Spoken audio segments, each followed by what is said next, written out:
All right, welcome back to another episode of the Casey Campbell Podcast. Casey Campbell with you, of course. We are pleased to be joined by Bill McAnally, the owner of Bill McAnally Racing and the BMR Drivers Academy. How's it going? Doing good, Casey. Thanks for having me. Enjoy being on the show. Appreciate everything you do. Okay, so first off, I know the teams that you have currently right now are doing pretty well right now. Good run by Derek Kraus last week. I know it wasn't the best start to the season. You guys made a crew chief change. You brought Mark Hillman in. Talk about that move and what made Mark the guy to do it. Mark, the Hillmans in truck racing, they're phenomenal. They've been involved with it for many years. His dad, his brother, Mark himself. Mark's a great leader. He's done a really good job. He worked for a friend of mine, Marty Gaunt, for a lot of years over at Triad at Gaunt Brothers Racing, and just a great guy. We had a great interview, and he was the guy to pick up the reins and fill in, and we're getting all the people in place. And we, started with a really good truck there and charged forward. Derek did an amazing job going from 29th from our poor finish at Bristol. We started way back there. So going from 29th to all the way up to 8th was pretty incredible. Yeah. Sorry. You're good, man. Those text messages and phone calls or something. Yeah, I apologize. You're good, man. So Bill, I know that you also started the BMR Drivers Academy as well. How has that been going, and what really, 40 races a year, that's the most races that I've seen someone rate in a series. I mean, that's more than NASCAR, but I know you're trying to get a lot of kids and a lot of drivers experience in that. What kind of spearheaded the Drivers Academy and your partnership with NASCAR as well as ARCA? Well, for years, we've been developing young drivers, and we pride ourselves in that. We have a lot of fun. And last year, having 4 rookie drivers with Gio Selzy, Holly Holland, Gracie Trotter, and Jesse Love, I realized how important it was to get as many laps as you can. They've got it so you can't test at any tracks you race on now. So It's hard to get that valuable lap time and seat experience that a young driver needs. And so we came up with something. We're using the same chassis components as an ARCA car and a truck, using a little different tire. We've got a spec spring package and shock package. We changed enough that NASCAR's very happy that it's not testing. It's a learning tool for these drivers. And then we've got all those races to give them plenty of seat time at different tracks. Going from a track like All-American Speedway, it's a great place to pay your dues and build the foundation in these cars before you go to an Irwindale or a Kern County. And then we give them several races there. We go to the road course at Thunder Hill. Like coming up, we've got Thunder Hill the middle of May.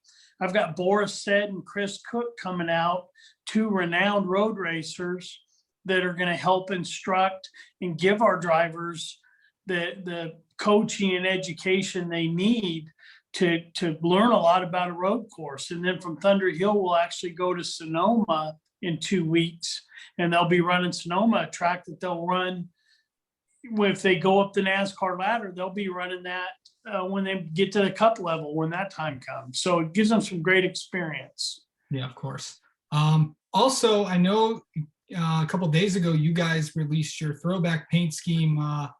You guys are for the truck series, and you guys are throwing it back to a very popular scheme to one of your good friends, Michael Waltrip's 2003 Daytona 500 winning scheme, and the car he drove for most of that season. I know you have a good relationship with Michael. What kind of went into that? And I know that, being him sponsored by NAPA, of course, you got the NAPA logo behind you. What went into that scheme, and what made you want to do that? Well, Michael's a good friend, like you say. He's driven for me. We brought him out when he was sponsored by NAPA and Toyota. We'd bring him out to places like Spokane, Washington, and All-American Speedway and different tracks, and he would run for us. And it was fun to work with him, to bring him out. He gained a lot of fans on the West Coast coming and doing those events, big NAPA hospitality. So we kindled a relationship, and I really respected Michael and the job that he did for NAPA and Toyota. And he had a lot of fun coming out and working with us. And to throw it back to his Daytona 500 win for NAPA Auto Parts. This is our 31st year with NAPA on our race cars, and to be able to recognize their accomplishment as a Daytona 500 in NASCAR's premier series. And then Michael, I mean, he won 2 Daytona 500s, and the first one, you know, the day, unfortunately, when we lost Dale, that'd be a tough one to throw back to. So it just made sense for the 2003 victory to be the one. And, you know, last year we did a throwback for Hornaday, and that was so much fun. Ron was so excited. He was on the phone coaching Derek up, get in the high line, get in the high line. But it was just really fun. And then to come home second place for, you know, when honoring Ron and Napa and their accomplishments. We just wanted to do the same for Michael this year. He's earned it, Napa's earned it, and we're just gonna have a lot of fun with it. Yeah, Michael's going to have 2 throwback schemes out there. Of course, Danny Bowen is doing the his country time scheme from '89 and '90. So that's Michael's awesome. Michael's going to have some fun schemes because he's going to be up in the booth calling the race while he's watching his paint schemes out there. So that'll be exciting for sure. I know that you know, the ARCA West program that you guys have got there. Of course, Jesse is back as well, the defending ARCA Menard Series West champion. You also brought Cole Moore in. Of course, he's also driving for, you know, the BMR Drivers Academy. And the thing is, not a lot of people know about Cole because, you know, he's 23, he's got a college degree. And what made you want to get Cole into the car? Well, Cole's always impressed me. I'm good friends with his father. His father's a local businessman here in our town. I raced late models against his dad for years for championships. And Cole is, I've watched him come up, watched him turn into the winner and the champion he is. He won a champion in the SRL series. He won a championship in our weekly late model series, the NASCAR weekly series at All-American. And he's just a really smart young driver. He got his college degree. He knows what's important. He's got that to fall back on. He's really big in his dad's environmental company. He goes out and works every day, bids on jobs. But he's a heck of a young talent, and we're looking forward to what we can do with him. I mean, going to Phoenix, your first race of the season it's a hard place to break in a new driver. It's a fast, scary track if you don't have a lot of laps there. But Cole stayed out of trouble, brought home a solid 12th place finish, and Jesse had a good run there. We got a good start to the season, and we go from Phoenix to our second race of the season, going to be at Sonoma. So we've got our 2 of our biggest, most popular races going to be 1 and 2 for the season. Yeah, I know there's also going to be a long layoff between the first and the second race. And well, how do you know, the schedule is all, the ARCA West schedule competes to some of the best tracks this year. I know with the I know why ARCA did the schedule like that, because of, you know, wanting to improve restrictions so fans could be at the racetracks. What's it like, you know, to have is it good to possibly see, we're going to see some fans in the stands once we get to Sonoma, but I know the West Coast has been but the pandemic has hit them hard. And what's it been like to, you know, finally get fans back out on the racetrack out in the West Coast? It's amazing. I mean, we're following county regulations and all the mandates, but All American Speedway, our home track that we actually promote, is a NASCAR weekly track.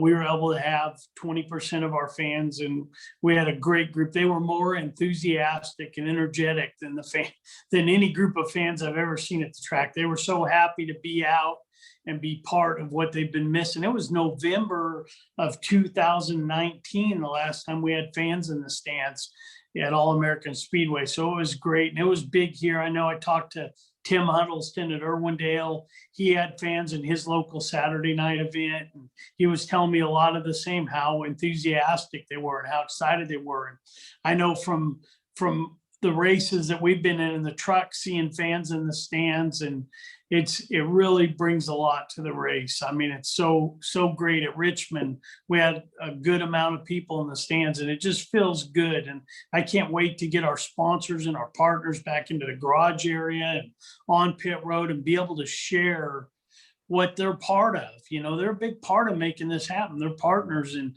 unfortunately, we haven't been able to share it. So we're looking forward to that. Darlington, we actually get to start having some guests back in the garage area at the truck race. So we're looking forward to that. So I know, as you know, of course, you have a long time partnership with NAPA. You mentioned this is the 31st year with them. I know they're excited to be back at the racetrack as well, because I know they sponsor a lot of different clients in a lot of different sports. How big has NAPA been to motorsports? NAPA is huge. I mean, what a tie to their business, you know, racing and selling auto parts. It goes hand in hand. I mean, people buying auto parts are people that appreciate and respect and enjoy racing. So, I mean, with them being in Indy cars and Indy cars with Alexander Rossi, in NHRA with Schumacher and Ron Capps. I mean, Brad Sweet's tearing it up for Casey Kane in the World of Outlaws. I mean, they've surrounded themselves with very good teams. I mean, Chase Elliott in the Cup with Hendricks. I mean, they're a great partner. Motorsports means a lot to them. It ties right into their business. They've got a lot of gearheads that are their best customers.